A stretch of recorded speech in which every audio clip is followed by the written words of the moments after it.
Hello dear students, welcome to our YouTube channel Medico Nursing classes.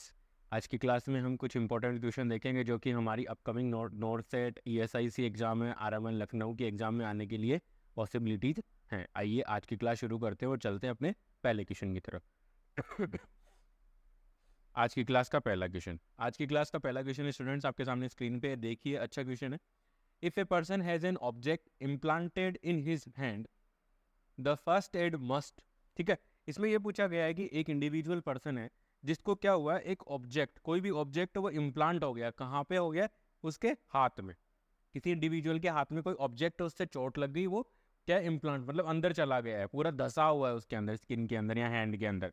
ठीक है, अब उससे पूछा है कि फर्स्ट एड मस्ट, कि अब उसके लिए हमें क्या, सबसे पहले हमें उसके लिए क्या फर्स्ट एड करना है, कि अब उस जो इम्प्लांटेड ऑब्जेक्ट हो गया उसके लिए हमें क्या करना चाहिए। ठीक है, तो सबसे पहले हम ऑप्शन देखते हैं कि ऑप्शन क्या कह रहे हैं। फर्स्ट वन, इस क्वेश्चन के जो ऑप्शन है उसमें कह रहे हैं break the object from where it is possible, कि उसको तोड़ दीजिए जहां तक आप उसको तोड़ सकते हैं। पहला ऑप्शन तो ये कह रहे हैं। सेकंड ऑप्शन की बात करते हैं स्टूडेंट। सेकंड ऑप्शन की बात करें तो only break the object if it hinder the transportation. ठीक है, अगर ये only break the object if hinder the, मतलब ये अगर ट्रांसपोर्टेशन में कोई प्रॉब्लम कर रहा है तो आप इसको क्या करो, ब्रेक करो। नेक्स्ट थर्ड ऑप्शन कह रहा है try to remove the object by pulling it. ठीक है, try to remove the object by pulling it, या उस ऑब्जेक्ट को आप खींच के निकाल दो। बिल्कुल नहीं, ऐसा नहीं करना है। फोर्थ ऑप्शन कह रहा है immobilise the object using sterile pad. Immobilise the object using sterile pad. देखिए स्टूडेंट, समझाने के लिए मैं आपको यहाँ पे समझाता हूँ। ये मान लीजिए कोई किसी इंडिविजुअल का हैंड है। ठीक है, यहां से ये हैंड बना दिया। अब इस हैंड के अंदर क्या हुआ है स्टूडेंट, इस हैंड के अंदर कोई ऑब्जेक्ट था, वो इम्प्लांट हो गया। ठीक है, कोई ऑब्जेक्ट था, वो इम्प्लांट हो गया। यहाँ पर अब खून ही खून हो चुका है। ठीक है, ये इस हाथ के अंदर चला गया। अब हमें इस सिचुएशन के अंदर सबसे पहले फर्स्ट एड में हमें क्या करना चाहिए, ठीक है, वो हमसे इस क्वेश्चन के अंदर पूछा गया है। तो फर्स्ट, चलिए अब देखते हैं इसके फर्स्ट ऑप्शन के बारे में। तो फर्स्ट ऑप्शन क्या कह रहा है, break the object from where it is possible, कि आप इस ऑब्जेक्ट को तोड़ दीजिए। मतलब पहला ऑप्शन कह रहा है कि आप इस ऑब्जेक्ट को तोड़ दीजिए जहां तक आप इसको तोड़ सकते हैं। जी नहीं, बिल्कुल भी नहीं, ऐसा बिल्कुल भी हमें नहीं करना है। क्यों नहीं करना है स्टूडेंट? वो इसलिए नहीं करना है क्योंकि जैसे ही आप इस ऑब्जेक्ट को तोड़ने के लिए जाओगे, जैसे ही आप इस ऑब्जेक्ट को तोड़ने के लिए जाओगे, तो ये ऑब्जेक्ट क्या, जहां इन्वेड हो रखा है, जहां ये बॉडी के अंदर इंटर हो रखा है, ये वाला पार्ट, ठीक है, इस पार्ट में वो क्या करेगा, हिलेगा। जैसे आप उसको तोड़ोगे तो वो हिलेगा, हिलेगा तो जो सराउंडिंग की जो स्ट्रक्चर्स हैं उनको क्या करेगा, डैमेज करेगा। डैमेज सराउंडिंग, सराउंडिंग की जो स्ट्रक्चर्स हैं उनको ये क्या कर देगा, डैमेज करेगा। अब जब सराउंडिंग की स्ट्रक्चर्स को डैमेज करेगा तो और भी यहाँ पे आप जानते हो रेडियस और अल्नार आर्टरी जाती हैं, रेडियल और अल्नार नर्व होती हैं, वो दोनों की दोनों पास हो रही, चारों चीज़ें यहाँ से पास हो रही होती है, तो वहाँ पे उनको डैमेज होने के चांसेस है। ठीक है, आगे के हैंड के अंदर ब्लड सप्लाई है वो इम्पेयर्ड हो सकती है। तो कभी भी किसी ऑब्जेक्ट को हमें, ऐसा कोई इन्वेडेड ऑब्जेक्ट हमें मिलता है, इस केस में हमें कभी ऑब्जेक्ट को हमें नहीं तोड़ना है। ऑब्जेक्ट को हमें क्या नहीं करना है, तोड़ना नहीं है। तो पहला ऑप्शन तो गलत है। सेकंड ऑप्शन देखते हैं, only break the object if it hinder the transportation. अगर ट्रांसपोर्टेशन के अंदर ये प्रॉब्लम कर रहा है तो उस समय इस ऑब्जेक्ट को हमें तोड़ना है। बिल्कुल हमें ऑब्जेक्ट तोड़ना ही नहीं है। ठीक है, ऑब्जेक्ट हमें तोड़ना ही नहीं है, तो ये ऑप्शन भी खत्म। थर्ड वन है try to remove the object by pulling it. Same same यहाँ पर है कि अब ये थर्ड ऑप्शन आपको क्या कह रहा है, थर्ड ऑप्शन को कह रहा है कि आप इस ऑब्जेक्ट को खींच के निकाल लो, पुल करके खींच के निकाल लो। जी बिल्कुल नहीं निकाला। क्यों? क्योंकि हो सकता है कि जब ये ऑब्जेक्ट अपने आप गया, किसी इंजरी की वजह से, किसी भी एक्सीडेंटली ये अंदर गया, ठीक है, हाथ के अंदर गया, तब इसने कोई डैमेज नहीं किया। लेकिन जब आप इसको बाहर खींचो, हो सकता है उस समय बहुत सारी चीजें वो डैमेज हो सकती हैं। तो उन सबको प्रिवेंट करने के लिए आप इस ऑब्जेक्ट को पुल करके भी नहीं निकालोगे। ठीक है, अब हम क्या कर सकते हैं at the site of accident, ऐसी साइट पे जब एक्सीडेंट हो गया, ये इन्वेड हो गया हाथ के अंदर, ठीक है, इम्प्लांट हो गया, अब हम क्या कर सकते हैं? अब हम एक ही काम कर सकते हैं। क्या कर सकते हैं? जो कि फोर्थ ऑप्शन है, immobilise the object by using sterile pad. ठीक है, this is the right answer for this question, this is the right answer for this question. अभी हमें क्या करना है, अभी हमें क्या करना है, स्टेराइल पैड लेना है और इसके चारों तरफ से हमें क्या कर देना है, लगा देना है, ताकि जिससे क्या होगा, इसके चारों तरफ हमें स्टेराइल पैड लगा देना है, पट्टी कर देनी है अच्छे से। ठीक है, पट्टी करने से क्या फायदा होगा, पट्टी करने से ब्लीडिंग रुक जाएगी। ठीक है, दूसरा कंटामिनेशन कम हो जाएगा। साथ के साथ इमोबिलाइज कर देंगे अगर इस ऑब्जेक्ट को, जो ऑब्जेक्ट अंदर धसा हुआ है उसको हम अगर इमोबिलाइज कर देंगे तो उसकी वजह से क्या होगा, जो एक्स्ट्रा डैमेज होगा इसके हिलने डुलने की वजह से, वो डैमेज क्या होगा, नहीं होगा। ठीक है, आई होप आप लोगों को समझ में आया। चलते हैं अपने नेक्स्ट क्वेश्चन की तरफ। नेक्स्ट क्वेश्चन है, while documenting the high pulse rate of a patient the nurse must document it as, कि एक नर्स है वो क्या कर रही है, डॉक्यूमेंट करना। डॉक्यूमेंट करने का मतलब क्या है, रिकॉर्ड करना। ठीक है, रिकॉर्ड ऑफ डेटा, जो भी डाटा आपके पास मिला है, मतलब पल्स रेट को आप रिकॉर्ड कर रहे हो। ठीक है, पल्स रेट को आप क्या कर रहे हो, रिकॉर्ड कर रहे हो। तो नर्स जब हाई पल्स रेट होती है किसी इंडिविजुअल की, क्या है, high pulse rate, high pulse rate, high pulse rate को किस टर्म के साथ हम क्या करते हैं, डॉक्यूमेंट करते हैं, ये हमसे इसमें पूछा गया है। तो फर्स्ट वन ऑप्शन हम देखते हैं स्टूडेंट। इसके फर्स्ट वन ऑप्शन की बात करें तो फर्स्ट वन ऑप्शन क्या है इसका, टेकीपीनिया। सेकंड ऑप्शन है टेकीकार्डिया। थर्ड ऑप्शन है हाइपरपायरेक्सिया। और फोर्थ ऑप्शन है एरिथमिया। ये चारों ऑप्शन है, इनमें से हमें ये बताना है कि कौन सा ऑप्शन हाई हार्ट रेट को क्या कर रहा है, इंडिकेट करता है। फर्स्ट वन है टेकीपीनिया। टेकीपीनिया का स्टूडेंट जैसा कि आप सब जानते हो, ठीक है, ये टर्मिनोलॉजी हम सब फर्स्ट ईयर, जो नर्सिंग की फर्स्ट ईयर होती है उसी के अंदर हम पढ़ के सीख लेते हैं। ठीक है, टेकीपीनिया का मतलब है increase respiratory rate, increase respiratory rate की रेस्पिरेटरी रेट है वो क्या होगी, इंक्रीज हो गई। टेकीकार्डिया का मतलब है increase heart rate, increase heart rate. Tachycardia में आ गया तो मोर देन 100 लिखा जाएगा, 100 बीट पर मिनट, ये लिखा जाएगा जरूर टेकीकार्डिया के अंदर। टेकीपीनिया के अंदर हो जाएगा more than 20 to 24 breath per minute. ठीक है सर, तो ये चीज़ें हैं हमारे लिए, ये चीज़ें टर्मिनोलॉजी है, ये हमें ध्यान में रखना है ताकि हम ये क्वेश्चन, ऐसे क्वेश्चन आते हैं तो उन क्वेश्चन को हम क्या कर सकें, इजीली अटेम्प्ट कर सकें। नेक्स्ट हम बात करते हैं, तो इस क्वेश्चन का हमारा राइट आंसर क्या है, tachycardia. Second option is the right answer for this question, ये राइट आंसर हो गया। लेकिन दो ऑप्शन और बचे हैं हमारे पास, हाइपर पायरेक्सिया। हाइपर पायरेक्सिया का मतलब है increase body temperature, sorry, increase body temperature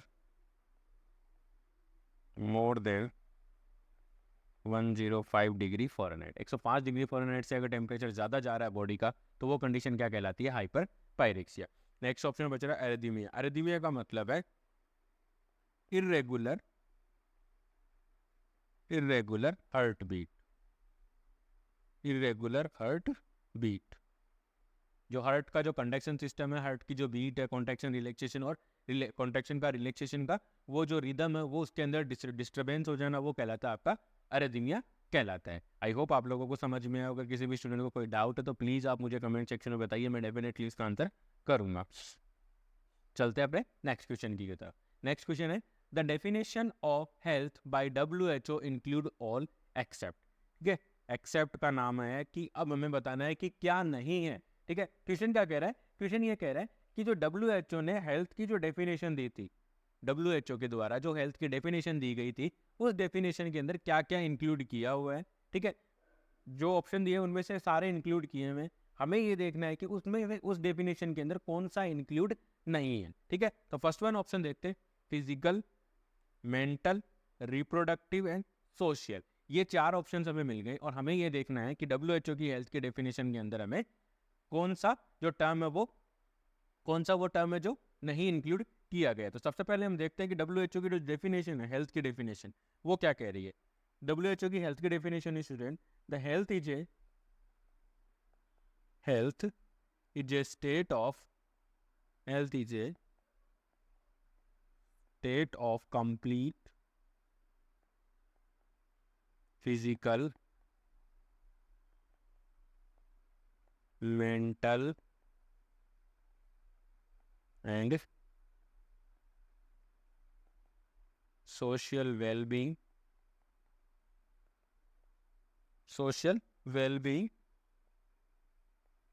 and not merely the absence of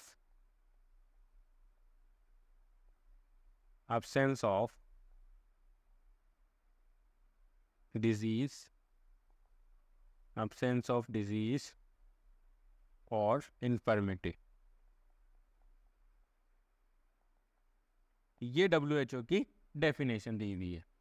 ये क्या है? WHO की डेफिनेशन दी गई है, जो कि हेल्थ की डेफिनेशन अकॉर्डिंग टू WHO। अब हमें ये देखना है कि इसमें क्या क्या इंक्लूड किया है और कौन सा नहीं किया। तो देखिए, सबसे पहले हम देखते हैं, health is a state of complete physical भी इंक्लूड किया हुआ है, मेंटल भी इंक्लूड किया हुआ है एंड सोशल भी इंक्लूड किया हुआ है। फिजिकल, मेंटल एंड सोशल सारी चीज़ें क्या की हुई है?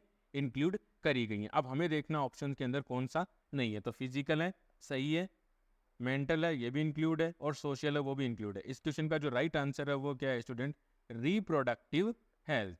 रिप्रोडक्टिव हेल्थ को WHO ने अपनी डेफिनेशन के अंदर इंक्लूड नहीं किया। तो reproductive is the right answer for this question. Reproductive is the right answer for this question. ठीक है, आई होप आप लोगों को समझ में आ रहा होगा जो भी मेरे द्वारा MCQ सीरीज प्रोवाइड की जा रही है।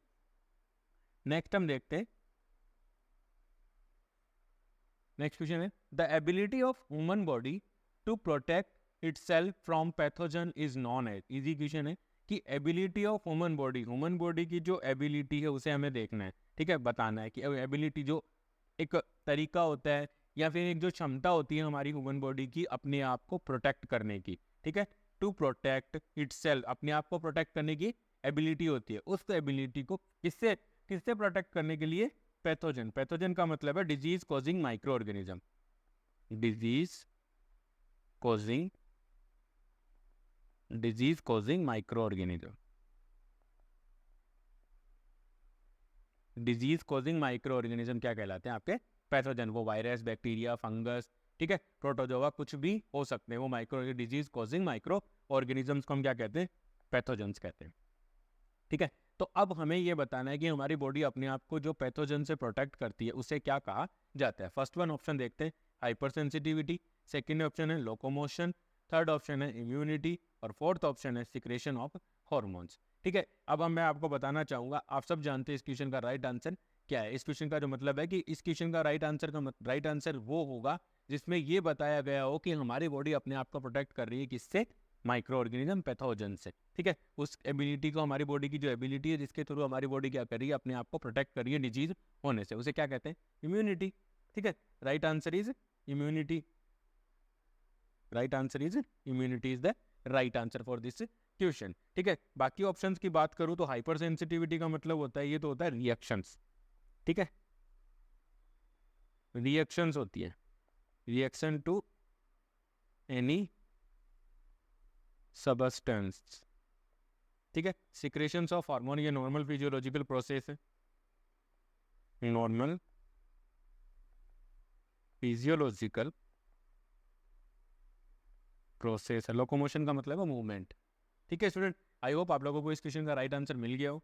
इम्यूनिटी का मतलब होता है हमारी बॉडी अपने आप को प्रोटेक्ट कर रही है, ये डेफिनेशन ही मान लो आप इम्यूनिटी की। ठीक है, नेक्स्ट हम बात करते हैं,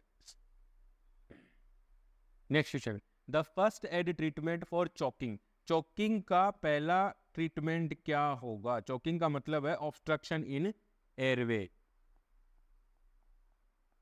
चोकिंग का मतलब हो जाता है ऑब्स्ट्रक्शन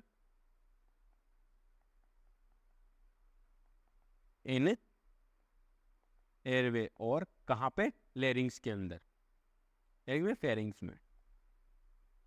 फेरिंग्स के अंदर क्या हो जाता है? ऑब्स्ट्रक्शन हो जाता है, वो किसी भी, चाहे कोई ऑब्जेक्ट की वजह से हो गया हो, गए मसल्स की वजह से, किसी भी वजह से अगर ऑब्स्ट्रक्शन हो रहा है तो वो क्या कहलाता है? आपका चोकिंग। नॉर्मली खाने का जब हम निवाला खाते हैं उसकी वजह से चोकिंग हो सकता है, कोई टॉफी खा रहे हैं उसकी वजह से चोकिंग हो सकता है। ठीक है, चोकिंग में क्या होता है स्टूडेंट? चोकिंग के अंदर क्या होता है? नॉर्मली क्या होता है हमारी, ये होती है हमारी ट्रेकिया, और ये होती है, मैं अभी डिनोट करता हूँ इसको से, ये होती है हमारी ईसोफेगस। ठीक है, ये होती है ईसोफेगस। ठीक है, अब यहाँ पर क्या प्रेजेंट होता है स्टूडेंट? यहाँ पर प्रेजेंट होता है एक एपिग्लोटिस। यहाँ पर प्रेजेंट होता है ये एपिग्लोटिस है।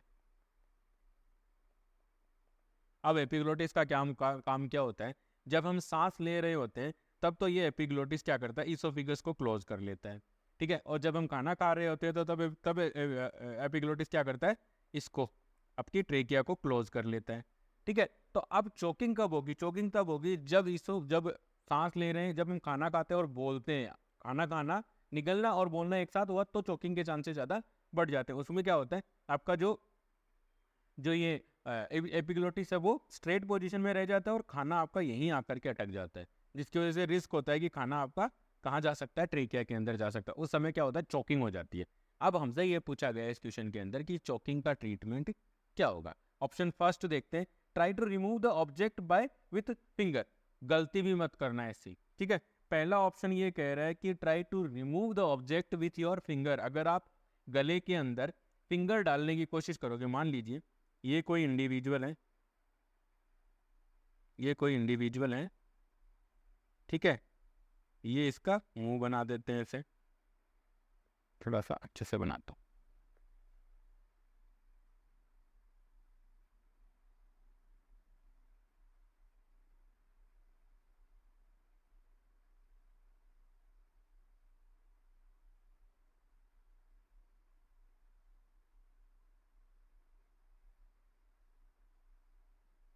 इस प्रकार से ये आंखें बन गई और ये नाक बना लो। मान लेना डायग्राम इतना अच्छा नहीं है।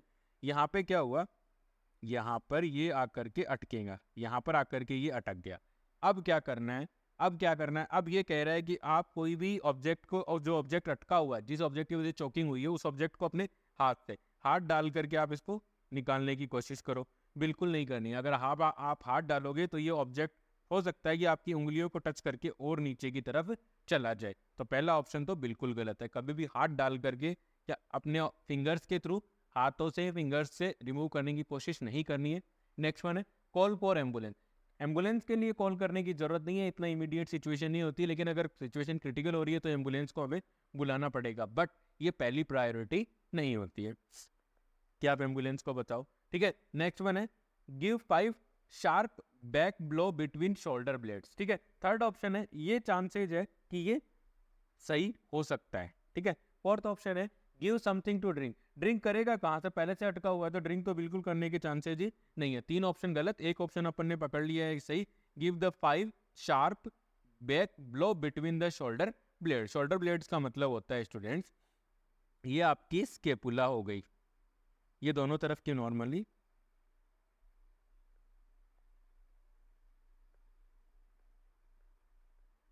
नॉर्मली मान लेते हैं कि ये आपकी हो गई स्केपुला, ये दोनों स्केपुला, बीच में आ गई आपकी रीढ़ की हड्डी, ठीक है।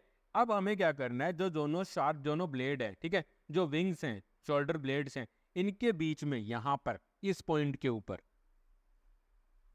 इस पॉइंट के ऊपर जहाँ पे मैंने ये ग्रीन कलर का बनाया, यहाँ पर हमें 5 बार अच्छे से बर्फ करना, मतलब उसे थप्पी देते हैं ना अपन, उस टाइप का हमें क्या करना है, 5 बार देना है, जिसकी वजह से क्या होगा, जो ऑब्जेक्ट होगा वो बाहर निकलने के चांसेस बन जाते हैं और ऑब्जेक्ट आपका बाहर निकल जाता है, जिससे पेशेंट की चोकिंग है वो क्या हो जाती है, रिलीव हो जाती है, ठीक है। चलते हैं अपने नेक्स्ट क्वेश्चन की तरफ।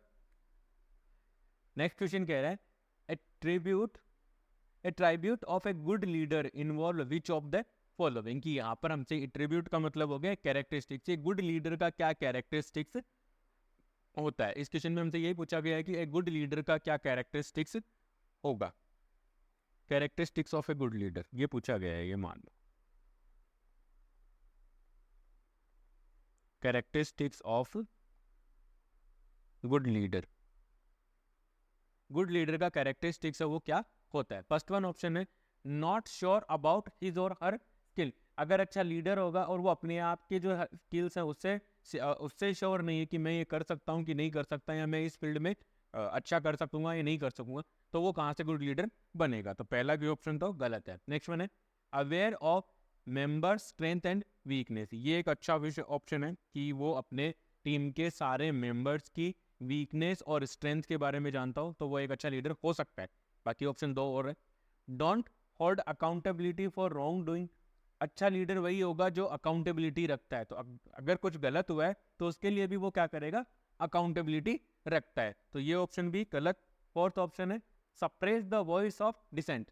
अपने से जो सबॉर्डिनेट है, जो अपने से जूनियर स्टाफ है, उसकी आवाज को दबा देना, वो एक गुड लीडर का कैरेक्टरिस्टिक्स नहीं है। अपने से जो जूनियर स्टाफ है उसकी आवाज को सुनना, उसके ओपिनियन को सुन के उसको बताना, अगर उसका ओपिनियन सही है तो उसको अडॉप्ट करना, और गलत है तो उसको बताना कि ये गलत है, किस प्रकार से उसको पूरा एक्सप्लेनेशन देना, वो एक अच्छे लीडर का कैरेक्टरिस्टिक्स होता है। बट अगर आप अपने सबॉर्डिनेट, अपने जूनियर्स की आवाज को दबा रहे हो तो आप क्या कर रहे हो, आपके अंदर कोई भी गुड लीडर के कैरेक्टरिस्टिक्स नहीं है। तो ये ऑप्शन हमारा option 2, aware of member strength and weakness, जो अपनी टीम के मेंबर्स के स्ट्रेंथ और वीकनेस से अवेयर है, वो क्या कहलाएगा, एक गुड मेंबर का कैरेक्टरिस्टिक, गुड लीडर का कैरेक्टरिस्टिक्स होता है। This is the good characteristics of a good leader.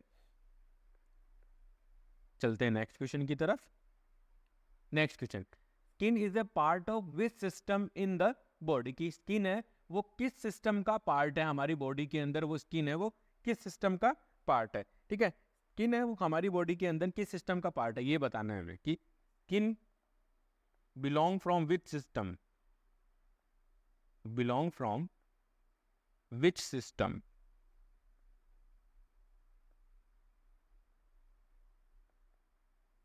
कौन सा सिस्टम से ये बिलोंग करती है, एंडोक्राइन से। एंडोक्राइन में क्या होता है, glands, glands produce hormone, produce hormone, ऐसी ग्लैंड जो हार्मोन को बनाती है। इंटीग्यूमेटरी स्किन से रिलेटेड है। ठीक है, रेस्पिरेटरी, रेस्पिरेशन, लंग्स इसका मेन ऑर्गन होता है। ठीक है, सर्कुलेटरी के अंदर हार्ट इसका मेन ऑर्गन होता है, और ब्लड वेसल्स होती हैं। ठीक है स्टूडेंट, तो स्किन है वो किस सिस्टम से बिलोंग करती है, इंटीग्यूमेटरी सिस्टम से बिलोंग करती है। आप सब जानते हैं, अगर कोई आपसे पूछे कि इंटीग्यूमेटरी सिस्टम का मतलब क्या है, स्टडी ऑफ स्किन। ठीक है, स्किन या स्किन से रिलेटेड जो भी डिसऑर्डर्स होते हैं, स्किन की नॉर्मल फिजियोलॉजी, उसकी एनाटॉमी पढ़ना क्या कहलाता है, इंटीग्यूमेटरी सिस्टम की स्टडी कहलाता है। चलते अपने नेक्स्ट क्वेश्चन की तरफ। नेक्स्ट क्वेश्चन है, what immediate nursing intervention will you take in case of blood reaction, कि पेशेंट को ब्लड रिएक्शन हो गया है, पेशेंट को क्या हो गया है, ब्लड रिएक्शन हो गया, पेशेंट को क्या हो गया student, blood reaction, case of blood reaction. अब ब्लड रिएक्शन के अंदर इमीडिएट नर्सिंग इंटरवेंशन क्या होना चाहिए। एक इंडिविजुअल है, उसको क्या हो रहा है, ब्लड ट्रांसफ्यूजन हो रहा है, क्या हो रहा है, ब्लड ट्रांसफ्यूजन। ब्लड ट्रांसफ्यूजन का मतलब ब्लड या ब्लड से जो बने हुए प्रोडक्ट्स होते हैं, चाहे वो प्लेटलेट होंगी, चाहे वो क्रायोप्रेसिपिटेट होगा, चाहे आपके क्लोटिंग फैक्टर्स होंगे, चाहे वो प्लेन WBC होगी, प्लेन RBC, वूल ब्लड, पैक्ड RBC, ये सारे क्या हैं, ब्लड एंड ब्लड प्रोडक्ट्स हैं। अगर जब भी ब्लड और ब्लड प्रोडक्ट्स चल रहे हैं, उस सिचुएशन के अंदर अगर किसी इंडिविजुअल को क्या होती है, रिएक्शन होती है, तो उस समय इमीडिएटली नर्स को क्या करना चाहिए। स्टूडेंट, मैं आपको बताना चाहूँगा कि ब्लड ट्रांसफ्यूजन से related medico Nursing classes YouTube channel के ऊपर अच्छे से क्लासें हैं, वो एक्सप्लेन अच्छे से, ये टॉपिक पूरा अच्छे से एक्सप्लेन किया हुआ है। अगर आपको कोई भी डाउट रहता है ब्लड ट्रांसफ्यूजन से रिलेटेड, प्लीज़ आप उन क्लासों को रेफर कीजिए और वहाँ से उन क्लासों को रेफर करके देखिए, आपके सारे डाउट्स हैं वो क्लियर हो जाएंगे। साथ के साथ आपका ये क्वेश्चन भी क्लियर होने के पूरे वहाँ पे पॉसिबिलिटी बनती है। तो इस क्वेश्चन में एग्जामिनर हमसे ये पूछना चाहता है कि एक पेशेंट है, उसको ब्लड ट्रांसफ्यूजन चल रहा है वार्ड के अंदर, और उसको क्या हो गया, ब्लड रिएक्शन हो गई। अब ब्लड रिएक्शन होते ही सबसे पहला इमीडिएट नर्सिंग इंटरवेंशन है वो क्या होना चाहिए, ये हमसे पूछा गया। तो फर्स्ट वन है, इन्फॉर्म द फिजिशियन, कि फिजिशियन को बुला लो। Inform the blood bank, blood bank वालों को इन्फॉर्म करो। मॉनिटर द वाइटल साइन, या वाइटल साइन को मॉनिटर करो, या फिर stop the transfusion immediately and monitor the vital sign.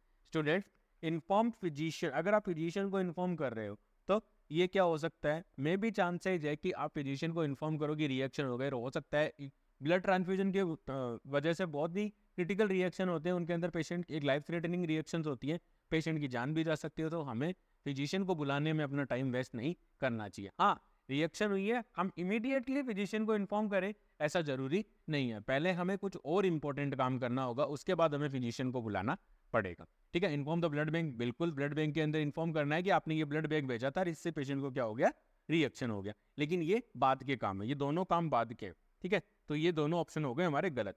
Vital sign, बिल्कुल आपको वाइटल साइन भी मॉनिटर करना है, लेकिन उससे पहले भी आपको एक काम करना है। सबसे पहले इमीडिएट, जब भी किसी पेशेंट को ब्लड ट्रांसफ्यूजन हो रहा है और कोई भी रिएक्शन होता है, सबसे पहले एज ए नर्स हमारी ड्यूटी होगी कि हमें ब्लड ट्रांसफ्यूजन को स्टॉप करना है। उसके बाद हमें क्या करना है, पेशेंट के वाइटल साइन चेक करने हैं। तो ये हमारे 3 ऑप्शन गलत, और 4th ऑप्शन जिसके अंदर है वो है क्या है, इसका राइट आंसर है। स्टूडेंट, आई होप आप लोगों को समझ में आया। आज की क्लास में इतना ही। आई होप मेरे द्वारा प्रोवाइड की जा रही MCQ सीरीज आपके नर्सिंग ऑफिसर रिक्रूटमेंट एग्जामिनेशन की प्रिपरेशन में आपकी हेल्प कर रही होगी। Please like, share and subscribe. Thank you so much.